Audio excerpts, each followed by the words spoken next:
जंगल में काली घटाएं छाई हुई थीं। बादल जोर से गरज रहे थे।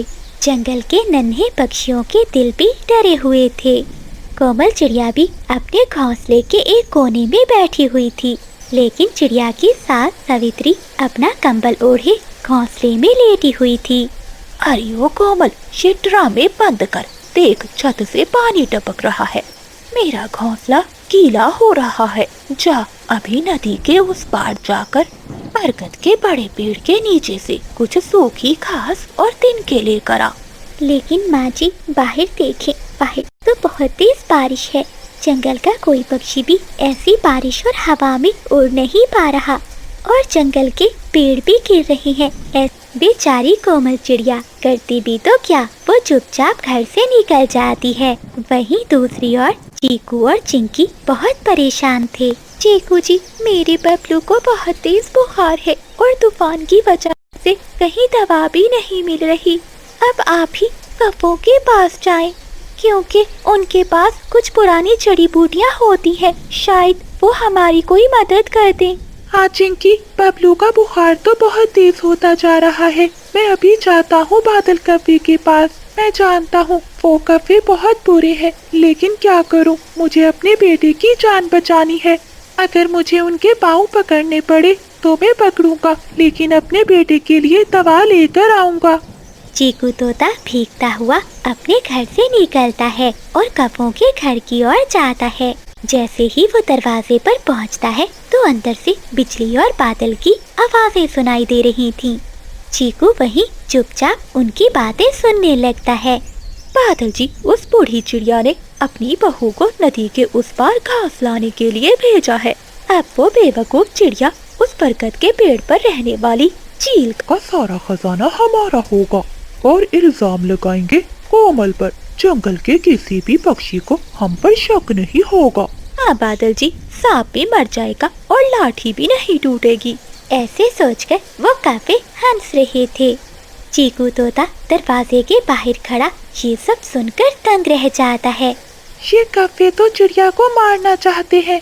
अब मैं क्या करूं? मेरा बेटा भी बीमार है और दूसरी तरफ एक मासूम की जिंदगी। मुझे पहले चिड़िया को बचाना होगा। ऐसा कहते हुए चीकू तोता वहाँ से भागता है और वो कबूतर के पास जाता है। कबूतर, जल्दी दरवाजा खोलो। कबूतर अपने घोंसले में सोया हुआ था। शोर सुनकर वो उठ जाता है और दरवाजा खोलता है। क्या हुआ तोते, इतना शोर क्यों मचा रहे हो? बताता हूँ, सब बताता हूँ, पहले अंदर आने दो। फिर कबूतर तोते को लेकर घर के अंदर चला जाता है। कबूतर भैया, गजब हो गया। उन काले कप्पों ने बरगद के पेड़ पर रहने वाली चील से चिड़िया की जिंदगी का सौदा किया है, क्योंकि कोमल उसी ओर जा रही है। सावित्री ने भेजा है उसे सूखी घास लाने के लिए। तोते यार, ये तुम सब क्या कह रहे हो? तुम्हें ये सब कैसे मालूम हुआ? मेरे बबलू को बुखार है। मैं तो दवा लेने गया था कव्वों के घर। अगर मुझे क्या मालूम था वो कव्वे चिड़िया के खिलाफ इतनी बड़ी साजिश कर रहे होंगे। अब हमें कोमल बहन को बचाना होगा। हाँ तोते, तुम ठीक कह रहे हो, हमें चिड़िया को बचाना होगा। लेकिन इस समय तुम घर जाओ अपने बेटे के पास। मैंने कुछ बुखार दूर करने की जड़ी बूटियाँ इकट्ठी कर रखी हैं। तुम ये बूटियाँ ले जाओ और अपने बेटे को इनका रस पिलाओ। देखना, सुबह तक तुम्हारा बेटा ठीक हो जाएगा और मैं अपनी जान पर खेलकर कोमल को बचाऊंगा। कोमल चिड़िया जैसे ही नदी पार करके उस बड़े बरगद के नीचे पहुंचती है तो पेड़ के पीछे छुपी हुई चील चिड़िया पर हमला कर देती है और वो उसे अपने पंजों में दबोच लेती है। मुझे छोड़ दो चील, मुझे छोड़ दो। क्या कहा? तुझे छोड़ दो? ऐसी बारिश में मुझे और कहाँ शिकार मिलेगा? ये तो भला हो उन कव्वों का जो तुम्हें मेरे पास भेज दिया। वो चील अपने बेटे को पिला देता है। चीकू जी, बबलू अब ठीक लग रहा है। देखिए ना, अब वो आराम से घोंसले में सो रहा है। तभी कोमल चिड़िया और कबूतर तोते के घर आते हैं। फिर वो सब दोस्त मिलकर चिड़िया के घर जाते हैं ताकि उन कव्वों का पर्दाफाश कर सके। बारिश के कारण सावित्री के घर की छत का एक हिस्सा टूटकर नीचे गिरा हुआ था। हाय, मेरी कमर टूट गई। बिजली, बादल, मेरी मदद करो। बुढ़िया, अब बारिश में नहाओ। मैं और बादल जी चले तुम्हारा ये खजाना लेकर। ऐसा कहते हुए वो कभी वहाँ से चली जाती है। तभी कोमल चिड़िया अपने दोस्तों के साथ वहाँ पहुँच जाती है। वो अपनी सास को उस टूटे हुए छत के टुकड़े से निकालती है और उसे नरम घोंसले में बिठाती है। बेटी, मैंने तुझे मरने के लिए भेजा और तू मुझे ही बचा रही है। मैंने तेरे साथ बहुत गलत किया, मुझे माफ कर दे। ये सब किया धरा इन काले कौवों का है। वो मेरा खजाना चुरा कर भाग गए। माँ जी, असल खजाना सोना नहीं है, ये आपकी बहू ही आपका खजाना है। बादल और बिजली को तो अब उनकी चील चाची ही सबक सिखाएगी। जैसे ही बादल और बिजली वहाँ से सोना लेकर जा रहे होते हैं तो चील उन्हें रास्ते में रोक लेती है। कहाँ भाग रहे हो? आज से ये खजाना मेरा है। और हाँ, जो मार मैंने खाई है, जरा तुम्हें भी तो सबक सिखा दूं।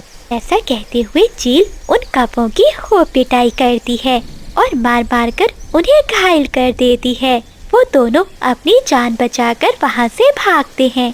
चिड़िया बहन, जब तक बारिश नहीं रुक जाती और तुम अपना घोंसला फिर से नहीं बना लेती, तब तक तुम और माँ जी मेरे साथ ही रह सकती हो। ऐसा कहते हुए कबूतर उन सबको अपने घर में ले जाता है। चिड़िया बहन, तुम्हारे पंखों के बने हुए पकोड़े बहुत स्वादिष्ट होते हैं। आज हम सबको वही बनाकर खिलाओ। हाँ कबूतर भैया, मैं अभी बनाती हूँ। फिर कोमल चिड़िया रसोई में जाती है और सभी पक्षियों के लिए पकोड़े बनाती है।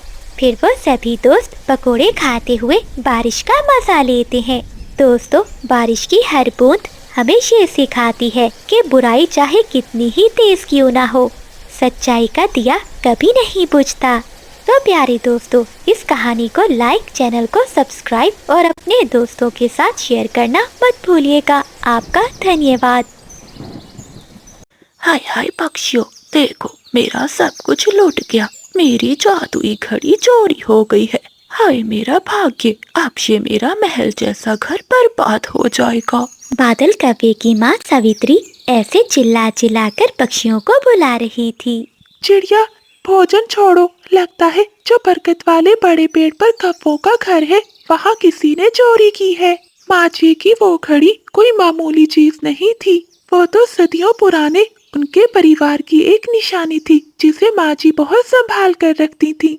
हाँ तोते, देर ना करो। मुझे तो पहले ही शक था बादल कव्वे पर। वो अपनी माँ और पत्नी की पीठ पीछे उस पिंकी कव्वे के साथ कोई खिचड़ी पका रहा है। ऐसा कहते हुए कोमल चिड़िया और चीकू तोता कौवों के घर जाते हैं। वहाँ बादल कव्वा बड़ी चालाकी से अपनी माँ के आंसू पोंछ रहा था। माँ, रोए मत। मैंने सुबह सवेरे देखा था, बिजली कभी आपके कमरे से दबे पांव निकल रही थी और उसके पंखों में कुछ छुपा हुआ था। तभी पड़ोसन की पिंकी कव्वे भी वहाँ आ जाती है। हाँ माँ जी, बादल ठीक कह रहा है। वो जा रही थी मेरे घर के बाहर से। मैंने पूछा कि कहाँ जा रही हो, तो उसने मुझे जवाब नहीं दिया और घबराकर उड़ गई। हो ना हो वो घड़ी जरूर उसी ने ही चुराई है, ताकि शहर के जंगल जाकर वो उस घड़ी को बेचकर अमीर बन सके। ये सारी बातें सुनकर सावित्री को बहुत गुस्सा आता है। माँ जी, ये सब झूठ है। मैंने कुछ भी नहीं किया। तेरा यकीन अब मैं कैसे करूं? तू तो मुझे मारना चाहती है ताकि इस घर पर कब्जा कर सके। सुबह तू ही मेरे कमरे की सफाई कर रही थी। हो ना हो तू ही चोरनी है। माँ जी, मैं तो आपके कमरे की सफाई कर रही थी। आपकी घड़ी को मैंने पंख तक नहीं लगाया। चुप कर जा चोरनी, इसी वक्त निकल जा मेरे घर से, वरना मैं बास पुलिस को बुला लूंगी। फिर सावित्री और बादल कव्वा उसे धक्के देकर अपने घर से निकाल देते हैं। बिजली कव्वे रोती हुई वहाँ से चली जाती है और नदी किनारे जाकर बैठ जाती है। तभी कोमल चिड़िया, तोता और कबूतर बिजली कव्वे के पास आते हैं। बिजली बहन, हौसला रखो। हम जानते हैं तुम बेगुनाह हो, लेकिन सच साबित करने के लिए हमें वो घड़ी ढूंढनी होगी।